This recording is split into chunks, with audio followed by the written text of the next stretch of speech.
ಜಗತ್ತಿನ ಎಲ್ಲ ನ್ಯಾಯಾಧೀಶರು ಮತ್ತು ಎಲ್ಲ ರಾಜಕೀಯ ನಾಯಕರಿಗೆ ನಾನು ಹೊಸ ಕಾನೂನನ್ನು ಪ್ರಸ್ತಾಪಿಸುತ್ತಿರುವಾಗ ನಿಮ್ಮ ಗಮನ ಸೆಳೆಯಲು ಬಯಸುತ್ತೇನೆ. ಯಾವುದೇ ಸಂಸ್ಥೆಯ ಹೆಸರನ್ನು ಕೆಡಿಸುವುದು ನನ್ನ ಉದ್ದೇಶವಲ್ಲ ಎಂಬುದನ್ನು ದಯವಿಟ್ಟು ಅರ್ಥಮಾಡಿಕೊಳ್ಳಿ. ನಾನು ಯಾವುದೇ ಸ್ಪರ್ಧೆಯಲ್ಲಿ ಭಾಗವಹಿಸಿಲ್ಲ ಮತ್ತು ಗೆಲುವು ಅಥವಾ ಸೋಲನ್ನು ಅನುಭವಿಸಿಲ್ಲ. ರಾಜಕೀಯ ಪಕ್ಷದ ಸದಸ್ಯರಾಗಿರುವವರಿಗೆ ಮಾತ್ರ ಮುಕ್ತವಾದ ಜಾಗತಿಕ ಸ್ಪರ್ಧೆಯನ್ನು ನಾನು ಪ್ರಾರಂಭಿಸುತ್ತಿದ್ದೇನೆ.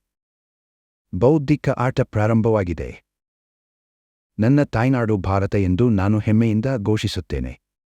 ನಾನು ಭಾರತದ ತಮಿಳುನಾಡಿನಲ್ಲಿ ಜನಿಸಿದೆ. ನನ್ನ ಹೆಸರು ಆರ್.ಕೆ. ಸೂರ್ಯ.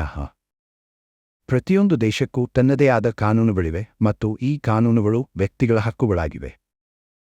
ಮೊದಲ ಬೇಡಿಕೆ, ಕಾನೂನನ್ನು ಎಲ್ಲ ವಿದ್ಯಾರ್ಥಿಗಳಿಗೆ ಕಡ್ಡಾಯ ವಿಷಯವನ್ನಾಗಿ ಮಾಡಬೇಕು.